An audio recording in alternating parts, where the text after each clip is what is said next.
Hey guys, and welcome to episode 29 of How I Made My First $1,000,000. Today we are looking at the numbers from February 1st, 2023. So let's dive in. All right, so assets coming in at 77,000. That's up 13,000 from last month. Great. Liabilities at 70,000 unchanged, and net worth moved from a negative 6,000 to a positive 7,000, up 13,000. So why? I mean, that's random. Bitcoin. Well, the net gain to me was like 14,000, but Bitcoin was up something like 30%, maybe more in the month of January. So great. Not going to complain about that. Kind of a bizarre feeling because Bitcoin hasn't really been up in so long. Actually, yeah, let's look at that. Let's look at that. Yeah, our chart here. Well, we've got the new data point, positive 7,000. But really, Bitcoin's been going down pretty steadily for whatever this is, a year and a couple months. I mean, a couple blips. But yeah, maybe the end of the bear market is here. I don't know. But anyways, okay, I guess it's nice that this is back in positive territory. Still a long way to go from $1,000,000. Man, that is so funny. That is really funny. Okay, anyways, let's keep rolling.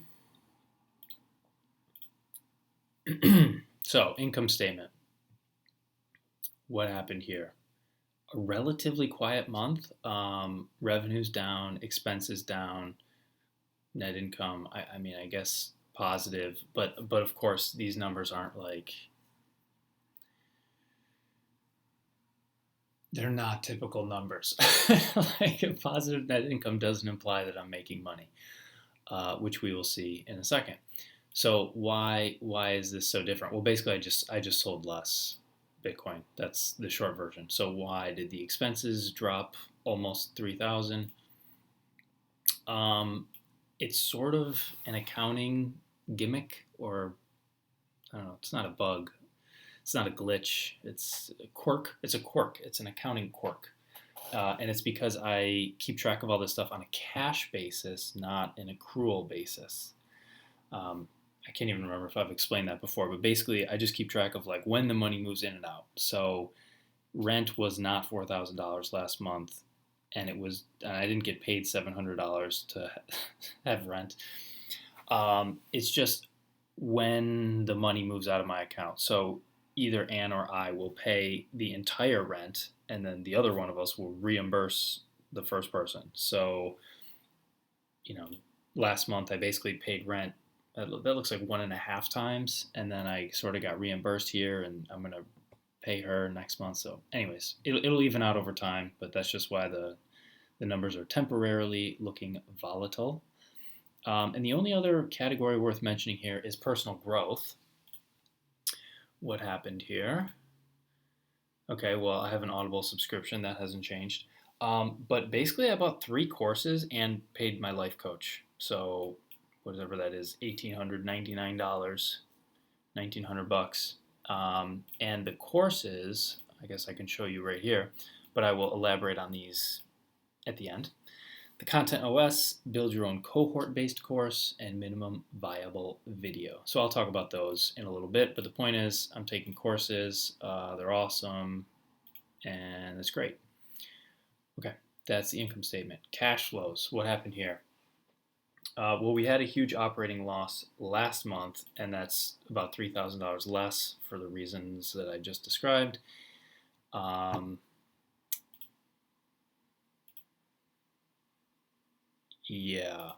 was I going to say? Okay, yeah, this is just sale of investments. Like, that's where the investing stuff is coming from. No surprises here. Nothing worth commenting on financing. So, yeah, I mean, I guess in theory, cash went up, but like, I'm still selling investments to get the cash. So, again, not sustainable. I mean, if Bitcoin keeps going up 30% every month, then this will be sustainable, but it's not going to happen. Okay, so I guess that's the financial statements. What about other updates? So I posted 2 articles on Substack, not 4. So I actually missed 2 weeks. So I broke my streak, my weekly publishing streak. Why? I broke the streak because the essay I was working on was a really important one to do well. Some of the other essays are not that important, and I just published them anyway. But this particular one was important. I wanted to do it well, and I wasn't ready, so I was going to publish it the next day, and then I got super busy. I didn't make it a priority, and that happened a couple days in a row, and then by the time Sunday or Monday rolled around, there was really no advantage to making it a priority Monday, Tuesday, or Wednesday because I basically missed the week. And so I just decided to wait until Wednesday. So yeah, that's how that happened. And then I got back on track, and then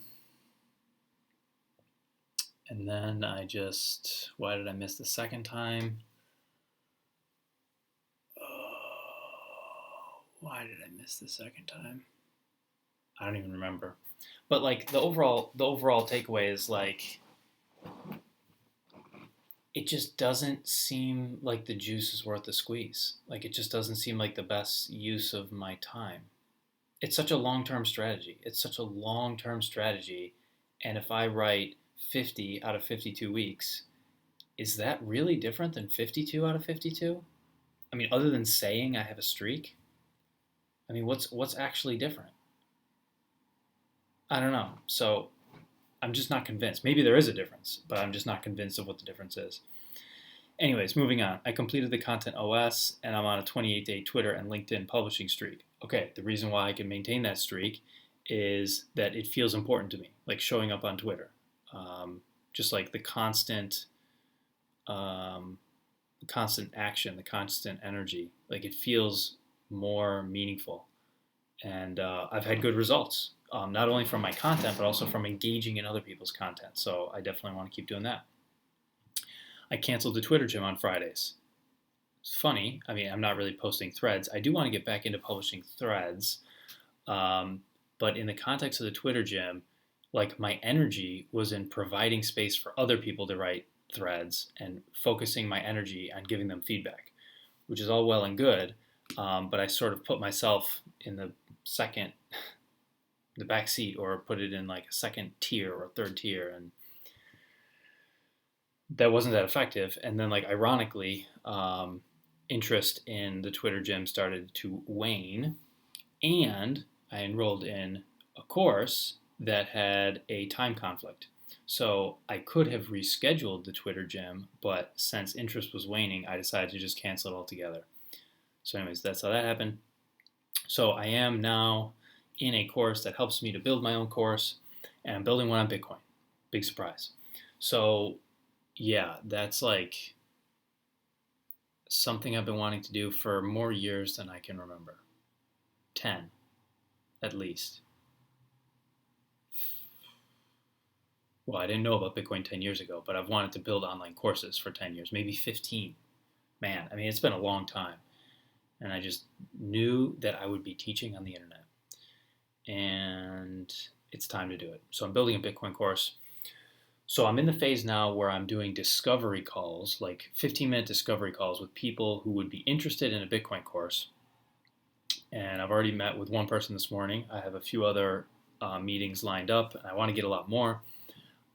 So if anyone watching this, like if you guys are interested in my Bitcoin course and you want to help me build it for you, there is a Calendly link in the description, and you can book a call with me. And I would love to hear from you about why you want to learn about Bitcoin, what you've tried in the past, what has worked, what hasn't worked, and what your objectives would be.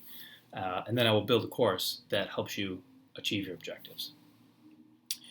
So that's where I'm at with that. And I want to do that in the next week. If I miss the next week, the next few weeks would still be very helpful, but beyond that, probably the course will be built at that point. Following up on the personal branding coach or campaign or company, I did find a company, reached out to them, met with them twice. It was really great, like really great. I definitely want to work with them. However, the price is kind of high based on what I'm willing to pay for right now. So I think I need to do a lot more on my own, and I need to start making money.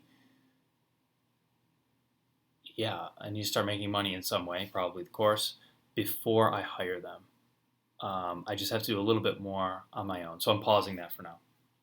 I also completed minimum viable video with Cam Hauser. That was awesome. It ended last week, I think. And I learned so much about video. And I'm really excited to implement it. And I'll tell you in a second why I'm not already doing it. Okay. No softball team this spring. The team fizzled out. Like, no one wants to play. I don't really want to play. I don't want to babysit people. And like, I just felt like a babysitter. I didn't feel like a softball player. I didn't feel like a captain or a coach. No one, well, only a couple people, but not 10, 12, or 15. I mean, like, only a few people wanted to play ball. Only a few people wanted to practice. So anyways, we're not having a team. However, I'm still practicing on Saturdays just with one other guy. So that's awesome. Yep, I'm listening to the 10X rule every day, Grant Cardone. And that's because of my excellent salesman archetype for 2023. So that's good. Just trying to channel that energy, even though he's kind of a ridiculous guy. I basically resigned from working with Mike Maloney. I gave him my final timesheet and said, thank you so much. It's been an amazing 4 years working with you. We've helped a lot of people, and I just don't have the bandwidth or the time or the energy to keep doing what I'm doing. So that was like a week ago. So yeah, best of luck to him.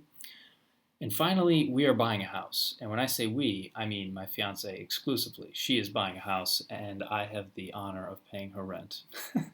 And the reason I mention that, well, there's a lot of reasons. I don't know if I want to go into all of them, but basically, well, as you know, she has money and I don't. That's a big reason. That's a big one up front.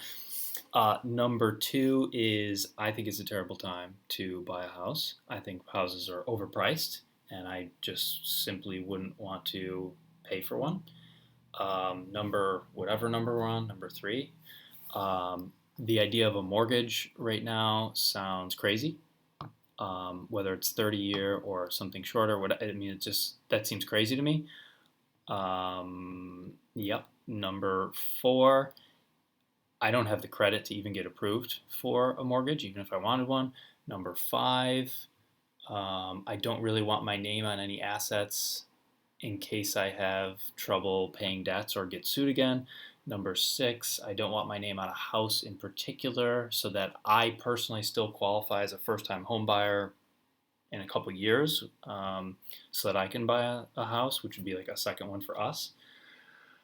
So, I mean, there's like so many reasons why I don't want my name on the house. But anyways, the exciting part, I mean, like, okay, a house is exciting, right? But like the most exciting thing for me is building a new studio/office in that house. Yeah, I'm really pumped to do that. And so I will take all the amazing things I learned in minimum viable video and apply them to building my new studio. So I'm going to buy a camera. I've got a little bit of lighting. I'll buy a better microphone, set up some kind of background that's cool. Yeah, I'm excited to get into all that stuff. So yeah, a lot of stuff is going on.